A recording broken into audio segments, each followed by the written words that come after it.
चलिए अगला चैप्टर शुरू करते हैं, आइसोमरिज्म। नहीं क्वेश्चन नहीं बोला मैंने। आइसोमरिज्म, तो आइसोमर, सबसे पहले बात करेंगे आइसोमर की। जानते हो आइसोमर के बारे में? ऐसे कंपाउंड जिनका मॉलिक्यूलर फॉर्मूला तो सेम हो लेकिन वे कंपाउंड अलग अलग हों। जैसे देखिए C2H6O, 2 कार्बन 6 हाइड्रोजन और 1 ऑक्सीजन, इससे आपका बन सकता है CH3CH2OH, ये अल्कोहल है। और उससे बन सकता है आपका CH3OCH3, ये एक ईथर है ना। तो मॉलिक्यूलर फॉर्मूला सेम है लेकिन उससे जो है आपने 2 अलग अलग डिफरेंट कंपाउंड बनाए। तो ये जो अल्कोहल बना और ये जो ईथर बना, इन्हें आपस में बोला जाएगा एक दूसरे का आइसोमर, और इसी फिनोमेना को बोला जाता है आइसोमरिज्म। ठीक है, तो लिखिए, चलिए डेफिनेशन अपलोड करें। ऑर्गेनिक कंपाउंड्स हैविंग, उसे अपलोड करूंगा, वो तो हो गई। अच्छा, प्राइवेट पड़ी हुई है उसका। Organic compounds having same molecular formula, having same molecular formula. अगर ये हिल जाए ना तो बता देना मुझे। Same molecular formula but differing from each other,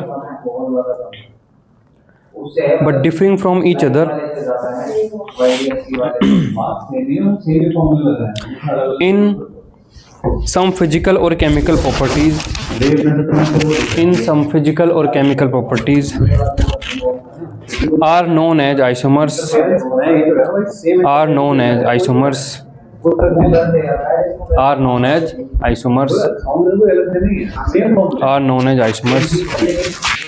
and the phenomena is known as isomerism.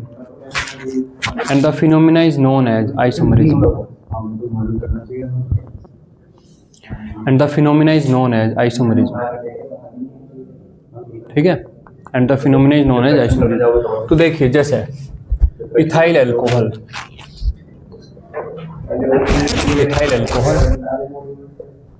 Ethyl alcohol का फॉर्मूला C2H6O है। वही di methyl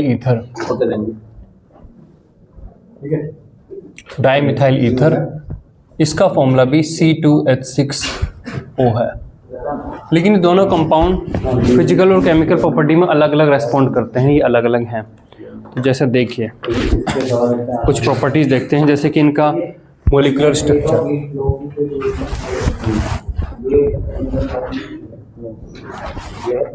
molecular structure, ethyl alcohol की मॉलिक्यूलर स्ट्रक्चर क्या है? CH3, फिर उससे जुड़ा है CH2 और उससे जुड़ा है फिर OH। तो ये इसका मॉलिक्यूलर स्ट्रक्चर है। इसकी मॉलिक्यूलर स्ट्रक्चर क्या है? CH3, उससे जुड़ा है फिर एक O और उससे जुड़ा है फिर आपका CH3। ये है, मतलब दोनों में किस तरीके से कार्बन ऑक्सीजन जुड़े हैं वो बिल्कुल ही अलग है। नेक्स्ट देखिए फिजिकल स्टेट।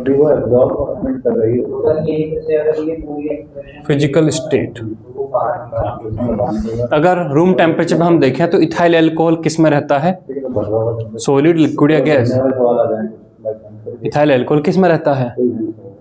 इथाइल अल्कोहल वही होता है जो लोग शराब नशा करने के लिए जो शराब पीते हैं उसमें इथाइल अल्कोहल ही होता है। वो कैसा रहता है? सॉलिड रहता है, वो है लिक्विड। हाँ, तो it is liquid at room temperature, it is liquid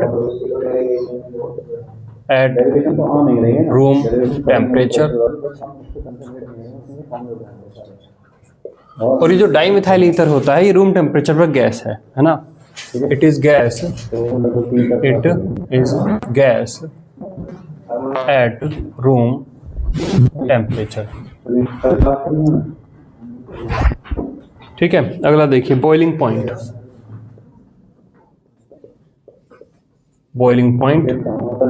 इसका जो बॉइलिंग पॉइंट है, 78 डिग्री सेंटीग्रेड और इसका है -24 डिग्री सेंटीग्रेड। ठीक है, तो ये तो मॉलिक्यूलर स्ट्रक्चर, ये दोनों हुई है इसकी फिजिकल प्रॉपर्टी। केमिकल प्रॉपर्टी भी देख लेते हैं। Chemical reaction,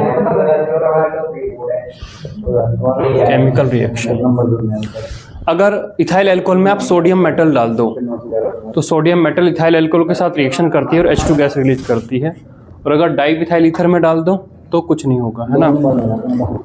it react with Na and evolve H2 gas, और ये आपका it does not react with Na। ठीक है, तो ये जो दोनों कंपाउंड हैं, ये दोनों कंपाउंड बिल्कुल अलग हैं। दोनों कंपाउंड में किसके अलग अलग तरीके से कार्बन, हाइड्रोजन, ऑक्सीजन जुड़े हैं, बस इन दोनों का मॉलिक्यूलर जो फॉर्मूला है वो सेम है, और इसी चीज को बोला जाता है कि ये दोनों एक दूसरे के आइसोमर हैं, और यही जो कॉन्सेप्ट है इसी को बोला जाता है आइसोमरिज्म। ठीक है, तो ये लिखिए पहले।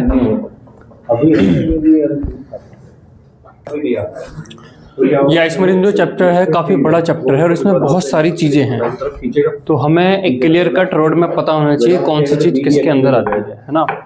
तो हमारा चैप्टर है आइसोमरिज्म। तो आइसोमरिज्म जो है 2 ब्रांच में डिवाइड होता है, क्योंकि वेलोसिटी जो भी आएगी वो बी के अलाउ नहीं आएगी, और जो वेलोसिटी बी इस डायरेक्शन में होते हैं स्ट्रक्चरल आइसोमरिज्म। ठीक है, तो यहाँ से तो स्ट्रेट लाइन होगा, लेकिन अगर ऐसे फेंक दिया तो क्या होगा, स्ट्रक्चरल आइसोमरिज्म। तो जो वेलोसिटी है वो मैग्नेटिक फील्ड के और स्टीरियो आइसोमरिज्म सर्कल। ठीक है, साथ ही साथ जो इलेक्ट्रिक फील्ड है वो इधर की तरफ एक फोर्स लगा रहा होगा Q × E। इनमें फंडामेंटली क्या डिफरेंस है वो बाद में देखेंगे, पहले हम रोड मैप देख लें, है ना। जो स्ट्रक्चरल आइसोमरिज्म है वो आपकी अगर ऐसे है तो उसके परपेंडिकुलर 6 तरीके की है ना। ठीक है, और आगे भी पहली आपकी है चैन आइसोमरिज्म। कैसा हो जाएगा, कैसा हो जाएगा हेलिक्स, लेकिन क्या कल वाला नॉर्मल हेलिक्स। दूसरी आपकी है position isomerism, helix with increasing pitch. तीसरी आपकी है फंक्शनल आइसोमरिज्म, विद इंक्रीजिंग, ये तुम्हारे कोर्स में है नहीं शायद, फंक्शनल आइसोमरिज्म। और क्या रखना होता है। और दूसरा एक केस होता है, अगली आपकी है रिंग चैन आइसोमरिज्म। ऐसे हो और इलेक्ट्रिक फील्ड ऐसे हो, इस तरह का होता है। तब बात कैसा होता है, साइक्लॉइड ऐसे। अगली आपकी है मेटामरिज्म। बस ये हैं 2 नाम याद रखना। ठीक है, ऐसे और अगली आपकी है टोटोमरिज्म। केस स्टडी टाइप में ऐसी कुछ चीज आती है जो कॉन्सेप्ट तुम जानते हो लेकिन तुमने पढ़ा नहीं। टोटोमरिज्म, तो ये तो है स्ट्रक्चरल आइसोमरिज्म के टाइप, है ना। अब स्टीरियो आइसोमरिज्म में आते हैं। जो स्टीरियो आइसोमरिज्म है वो भी 2 टाइप की है ना। Configurational, configurational isomerism F = I और कॉन्फॉर्मेशनल। ये था एक तो इसका छोटा सा कॉन्फॉर्मेशनल आइसोमरिज्म। ठीक है, तो देखो अब जो कॉन्फ़िगरेशनल आइसोमरिज्म है वो फिर 2 टाइप की है। ज्योमेट्रिकल आइसोमरिज्म, ज्योमेट्रिकल आइसोमरिज्म और optical isomerism. Optical isomerism, geometrical isomerism के अंदर क्या क्या होता है। ज्योमेट्रिकल आइसोमरिज्म के अंदर हम यहाँ पे पढ़ते हैं सिस ट्रांस टाइप की ज्योमेट्रिकल आइसोमरिज्म, फिर ई जेड टाइप की और सिन एंटी टाइप की, है ना, और सिन एंटी टाइप की, है ना। अब इसके अंदर ऑप्टिकल आइसोमरिज्म के अंदर हम क्या क्या पढ़ते हैं। ऑप्टिकल आइसोमरिज्म के अंदर हम पढ़ते हैं डी एल सिस्टम और capital D capital L system और आर एस सिस्टम, है ना। आर एस सिस्टम, जो आर एस सिस्टम है उसके अंदर हम क्या क्या पढ़ते हैं। आर एस सिस्टम के अंदर इनेंशियोमर, डायस्टीरियमर,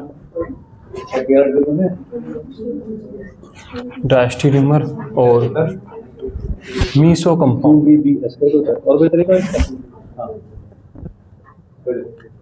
मीसो कंपाउंड्स जो इनएंशियोमर है, इनएंशियोमर के अंदर फिर क्या पढ़ते हैं हम? Racemic mixture. एक होता है force F is equal to Q V cross racemic. V, ऐसा होता है फिर Q और V रेसिमिक क्या लिखते मिक्सचर, हैं?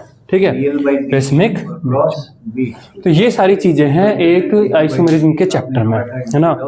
तो मान लो हम पढ़ रहे हैं फंक्शनल आइसोमेरिज्म, तो आपको पता होगा कि फंक्शनल आइसोमेरिज्म स्ट्रक्चरल आइसोमेरिज्म का पार्ट है और स्ट्रक्चरल आइसोमेरिज्म एक आइसोमेरिज्म है ना। हम पढ़ रहे हैं जैसे RS, तो आपको पता होगा कि RS ऑप्टिकल आइसोमेरिज्म के अंदर आती है और ये फिर आती है कन्फिग्रेशन में, ये फिर स्टीरियो में। क्या नाम है? रेसिमिक, रेसिमिक पढ़ते हैं। ये पहले आएगी, ये इसके अंदर है, इसका लेना देना इससे है और फिर इसका लेना देना इससे है, ये इससे है, ये इससे है, ये इससे और ये इससे है, ठीक है। तो क्योंकि एक के अंदर एक इतना सारा है तो इसीलिए मैंने पहले ही बता दिया कि ये इस तरीके से डिवाइडेड है। तो कहीं पर भी कोई चीज़ पढ़ रहे हो तो आपको फिर क्लियर कट पता होगा कि आप कहाँ पे पढ़ रहे हो। जैसे कई बार जब आप घूमने जाते हो जू वगैरह में तो लिखा रहता है यू आर हेयर, लिखा नहीं रहता ऐसा है। जैसे ही घुसते हैं एक बड़ा सा मैप सा लगा रहता है यू आर हेयर, फलानी जगह पे शेर है, फलानी जगह बंदर है, फलानी जगह पे ये है, ऐसा रहता ना वो। हाँ, तो यू आर हेयर। तो जब आप पढ़ रहे हो कि EZ, जब आप EZ पढ़ रहे हो तो यू आर हेयर, फिर आपको पता रहेगा आप कहाँ से चल के आए थे, है ना। तो ये जो रोड मैप है आप इसे लिखिए अच्छे से, है ना।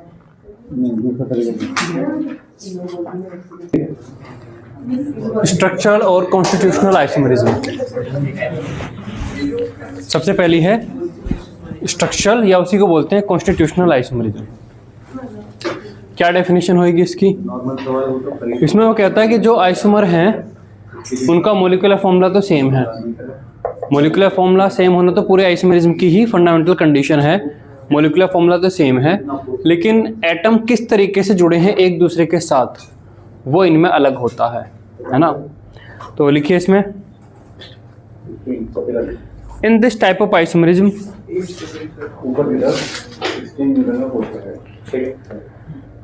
In this type of isomerism ऐसा होता है तो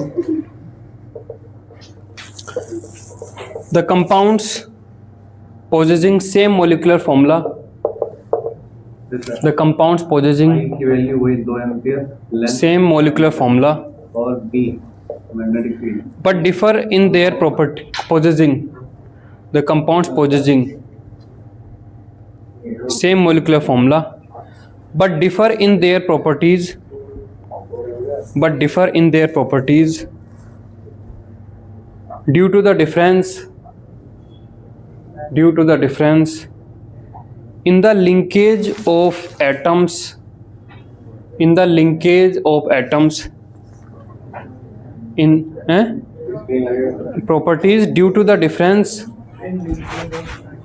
in the linkage of atoms inside molecule, हैं properties due to the difference, कहाँ से? Due to properties due to the difference in the linkage of atoms B किधर है? Inside molecule, that is due to the difference in their structure, B अंदर की तरफ है ऐसे that is due to the difference in their structure, in their structure. जैसे देखिए example, CH3 CH2 CH2 और CH3, है ना। ये जो आपका है ये N ब्यूटेन है, ये आपका है N ब्यूटेन, C4H10 इसका मॉलिक्यूलर फॉर्मूला बन रहा है। वहीं यहाँ पर देखिए CH3 CH3 CH और CH3, ये आपका है आइसोब्यूटेन, ये आपका है आइसोब्यूटेन। तो इन दोनों की स्ट्रक्चर अलग है, इन दोनों की जो स्ट्रक्चर है वो आपकी अलग अलग है। इसमें कार्बन, कार्बन के साथ फिर दूसरा कार्बन, फिर दूसरा अगला कार्बन, फिर अगला कार्बन, तो चारों कार्बन एक साथ जुड़े हुए हैं। इसमें एक कार्बन, फिर उससे एक कार्बन और उसी कार्बन से एक और कार्बन और जुड़ा है और फिर उससे एक जुड़ा है। या हम कहें तो एक ही कार्बन से 3 कार्बन ऐसे जुड़े हैं। तो ये दोनों की स्ट्रक्चर बिल्कुल अलग अलग है। तो इस टाइप की जो आइसोमरिज्म होगी उसे बोलेंगे स्ट्रक्चरल या कॉन्स्टिट्यूशनल आइसोमरिज्म।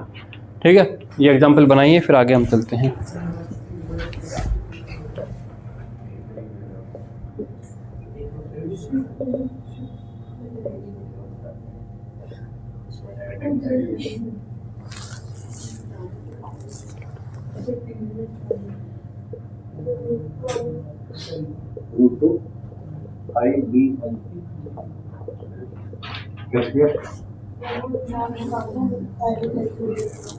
हमको जो लेंथ चाहिए होती है वो कौन सी चाहिए होती है?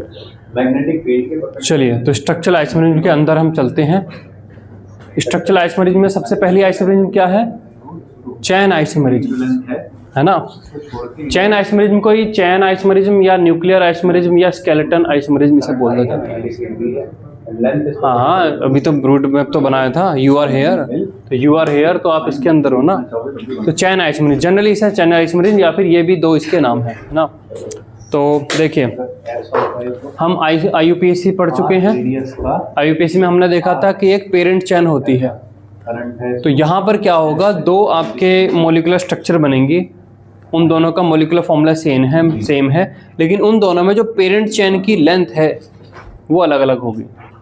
एक में 6 कार्बन की चैन है तो एक में 5 कार्बन की पेरेंट चैन है, और जब ऐसा होगा तो उन्हें बोला जाएगा एक दूसरे का चैन आइसोमर, है ना। तो लिखिए इसमें, in this type of isomerism, in this type of isomerism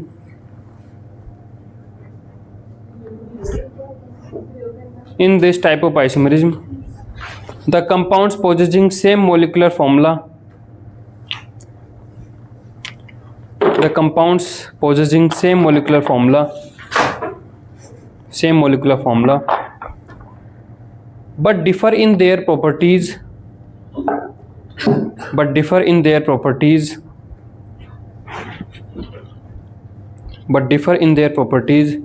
due to the difference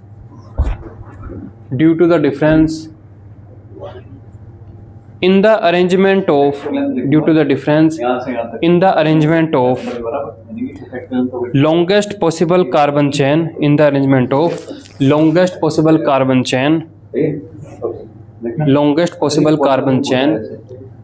present in them, in the arrangement of longest possible carbon chain present in them. Example में चलते हैं, एग्जाम्पल में चलें। देखिए, C5H12, ठीक है। सबसे पहले तो थोड़ा सा हम यहाँ पे बात कर लेते हैं एल्केन, एल्कीन और एल्काइन। एल्केन का जो जनरल फॉर्मूला है ये आपको पता है क्या होता है? हाँ, CnH2n+2। एल्कीन का होता है CnH2n और एल्काइन का होता है CnH2n-2। तो ये आपको पता होना ही चाहिए, है ना। ओपन स्ट्रेट चेन जो एल्केन एल्काइन है उनका मॉलिक्यूलर फॉर्मूला ये होता है, ठीक है। तो ये साइड में आप लिख लीजिएगा। चलिए यहाँ पे आते हैं। तो आपके पास है C5H12, तो C5H12 क्या है? एल्केन है, एल्कीन है, एल्काइन है, एल्केन है ना। तो चलिए, इसमें कोई डबल या ट्रिपल बॉन्ड नहीं होगा। तो देखते हैं क्या क्या बन सकता है। तो देखिए यहाँ पर CH3, CH2, CH2, CH2 और CH3। एक तो ये बन जाएगा, इसमें 5 कार्बन की चैन है।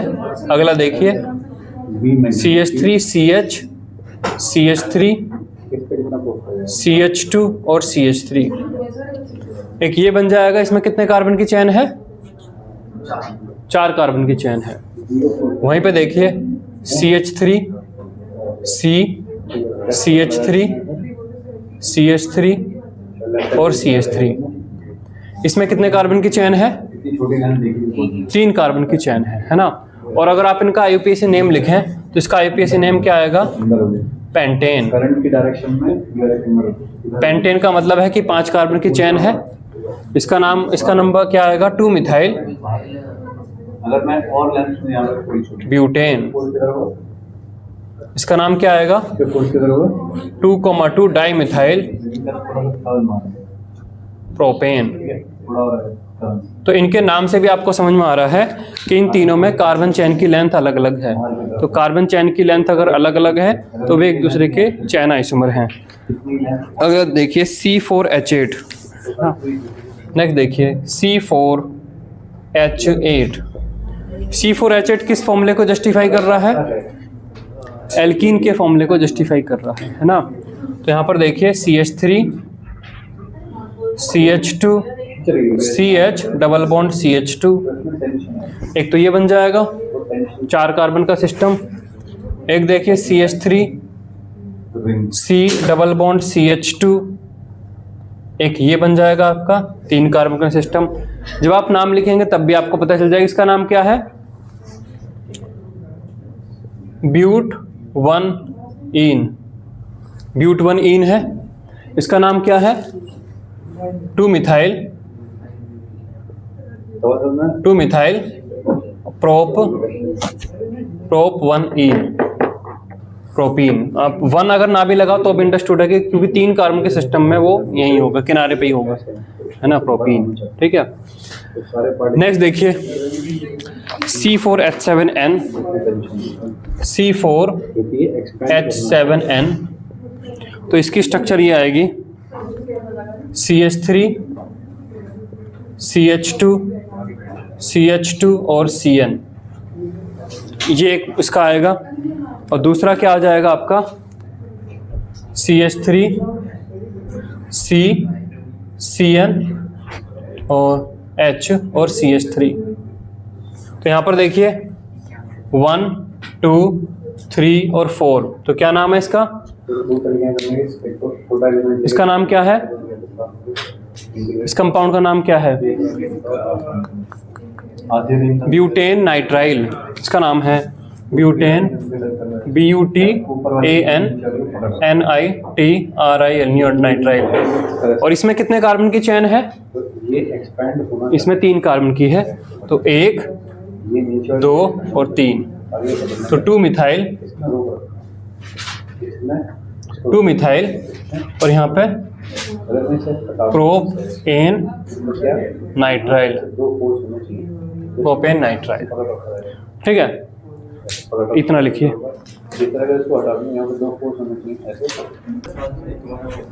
चलिए देखिए, अब आप मुझे बताइए कि इन दोनों में क्या है, कौन सी आइसोमरिज्म है? अभी लिखना नहीं, मतलब कॉपी पे नहीं लिखना, पहले ये बताना। देखिए फोर्स ऑन 2 2 1 ऐसा लिख रहा हूँ मैं सपोज, तो वायर 2 के ऊपर फोर्स लिख रहा हूँ, ठीक है। तो wire 2 is in the magnetic field of wire 1। Wire 1 के मैग्नेटिक फील्ड तो 1 का तो लिख रहे हो, तो लिखिए magnetic field due to wire 1 कितना होगा? B is equal to mu I1 upon 2 pi R। देखिए इन दोनों में बताइए कौन सी आइसोमरिज्म है। साथ ही साथ डायरेक्शन में बताओ किधर किधर। ये जो दोनों कंपाउंड बनाए हुए हैं इनमें किस टाइप की आइसोमरिज्म एग्जिस्ट करती है? फोर्स लेते हैं लेफ्ट से और फील्ड लेते हैं उसी तरीके से ऐसे लेते हैं, ऐसे ये जा रहा है करंट ऊपर, तो ये है राइट हैंड रूल। ऐसे करके मैग्नेटिक फील्ड होगा, तो यहाँ पे मैग्नेटिक फील्ड की तरफ नीचे की तरफ, तो यहाँ पे फील्ड कैसा है इनटू द फील्ड, ठीक है। तो यहाँ पे बताओगे कि ये है डायरेक्टेड इनटू द। इनमें बताइए कौन सी टाइप की आइसोमरिज्म है? इसका नाम क्या होएगा? ऐसा होगा प्रोपाइल साइक्लोप्रोपेन, है ना, propyl on small cyclopropane. Length of wire, और इसका नाम क्या होएगा? तो DF 1 मिथाइल इथाइल साइक्लोप्रोपेन, है ना, DL या फिर आइसोप्रोपाइल। आइसोप्रोपाइल जो लेंथ है वो परपेंडिकुलर है मैग्नेटिक, साइक्लोप्रोपेन। तो क्या लिखा जाएगा? I की जगह कौन? ठीक है, इसका भी नाम इसी तरीके से लिख लेंगे, है ना। इसका नाम क्या होएगा अगर आप देखो तो I2 4 डीएल को डीएल लिया, 4 यहाँ पर प्रोपाइल, को कौन लिया, बी 1 का 4 प्रोपाइल हेप्टेन, तो फिर मैं किसमें निकाल रहा हूँ, 2 पे, हाँ 1 निकाल रहा हूँ, और इसका नाम 4 आइसोप्रोपाइल I1 अपॉन 2 पाई हेप्टेन। ऐसा लिखो, ठीक। अब बताओगे तो जो लॉन्गेस्ट चैन होती है पेरेंट चैन, वो तो दोनों में सेम है, इन दोनों में 7 कार्बन की चैन है, इन दोनों में भी साइक्लोप्रोपेन ही मेन पेरेंट चैन है। तो इन दोनों में कौन सी आइसोमेरिज्म है? एंड रूल से मैं चेक कर रहा हूँ डायरेक्शन, तो force is directed, force is directed इधर लेफ्ट हैंड रूल, सी की तरफ था, अंदर की तरफ ऐसा था भी, इसकी वजह से यहाँ पर इधर था, अंदर की तरफ करंट कैसे है, हाँ बताइए कैसे है? फोर्स काम होगा टुवर्ड्स द वायर 1, यहाँ पे दिखा दो चैन आइसोमेरिज्म के डेफिनेशन के अकॉर्डिंग तो वो है ना कि पेरेंट चैन में अगर अलग अलग कार्बन नंबर हैं, अभी हमने देखा था, वायर, लेकिन इसमें पेरेंट चैन में तो सेम है, तो फिर कौन सी आइसोमेरिज्म है? इस तरह से लिखो थोड़ा सिस्टमैटिक, तो यहाँ पर नोट करके पॉइंट लिखेंगे। उसमें वो कहता है क्या क्या कि अगर पेरेंट चैन में सेम कार्बन है, लेकिन जो साइड चैन है उसके पास जो सब्स्टिट्यूएंट है, अगर सब्स्टिट्यूएंट में भी अलग अलग कार्बन की चैन बन रही हैं, तो भी उसे चैन आइसोमेरिज्म में ही इंक्लूड किया जाता है। ठीक है, तो यहाँ पे अगर आप देखें तो ये साइड चैन जो है, साइड चैन में 3 कार्बन की चैन है, यहाँ पे साइड चैन में 2 कार्बन की चैन है। उसी तरीके से साइड चैन में 3 कार्बन की चैन है, 2 3 एक मिनट सॉरी, ये एक ज़्यादा बन गया, ये फोर्स पर यूनिट, हाँ वो ज़्यादा बन गया, ठीक है, और उसमें 2 कार्बन की चैन है। तो लिखिए इसमें, if there is no difference, 1 2 3 1 2 3, if there is no difference in parent chain, लिखिए, if there is no difference in parent chain but there is difference in side chain, on 1 due to then these will also be considered as, df upon df then these do not I1 I2 will also be considered as chain isomers, then these will also be considered as chain isomers। current is parallel, ठीक है, ये बनाइए। तो force is attracted, position isomerism, next है position isomerism. तो देखिए यहाँ पर वो क्या कहता है कि पेरेंट चैन जो है वो तो पेरेंट चैन तो सेम रहेगी, मान लो 5 कार्बन है तो 5 कार्बन की पेरेंट चैन है, लेकिन 5 कार्बन की पेरेंट चैन में जो सब्स्टिट्यूएंट है या कोई फंक्शन ग्रुप है वो अलग अलग पोजीशन पर लग सकता है। जैसे 5 कार्बन की चैन है, carbon carbon carbon carbon carbon, एक OH ग्रुप पोजीशन नंबर 1 पर लग सकता है, या पोजीशन नंबर 2 पे लग सकता है, 3 पे लग सकता है, तो अलग अलग पोजीशन पे लग सकता है। तो इसी से जो आइसोमर क्रिएट होते हैं उन्हें बोला जाता है पोजीशन आइसोमर्स, उसको बोला जाता है पोजीशन आइसोमरिज्म। तो लिखिए, in this type of isomerism, in this type of isomerism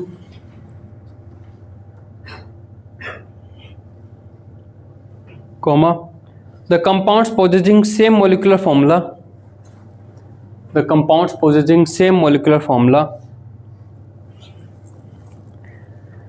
same molecular formula but differ in their properties,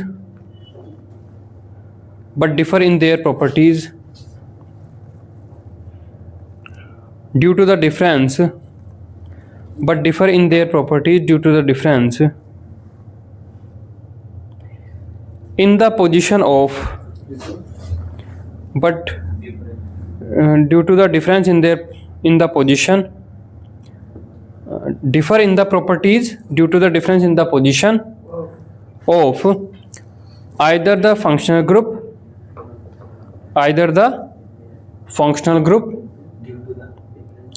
है due to the difference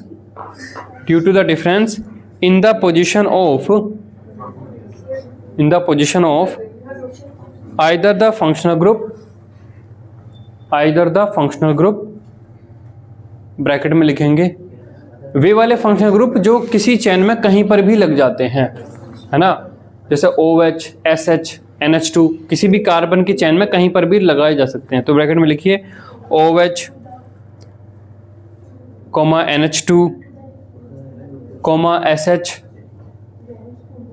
SO3H, bracket close, और सब्स्टिट्यूएंट और substituent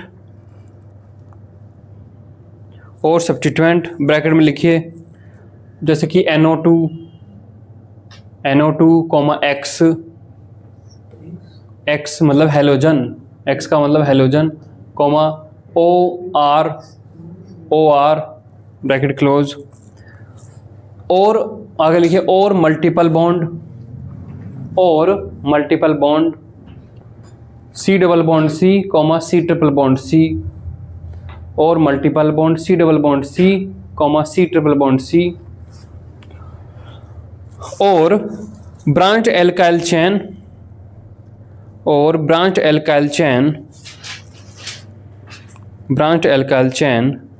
to the main carbon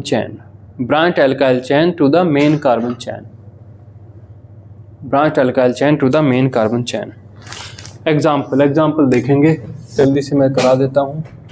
example देखिए, मान लीजिए C3H8O है, C3H8O, तो यहाँ पर देखिए CH3 CH2 CH2OH, तो आपका OH ग्रुप पोजीशन नंबर 1 पे लग गया है। अगला देखिए CH3 CHOH और CH3, आपका जो OH है वो पोजीशन नंबर कहाँ लग गया है, वो 2 पर लग गया है। तो दोनों में पेरेंट चेन 3 कार्बन की है, लेकिन OH ग्रुप पोजीशन नंबर 2 पर है, पोजीशन नंबर 1 पे, पोजीशन नंबर 2 पर है।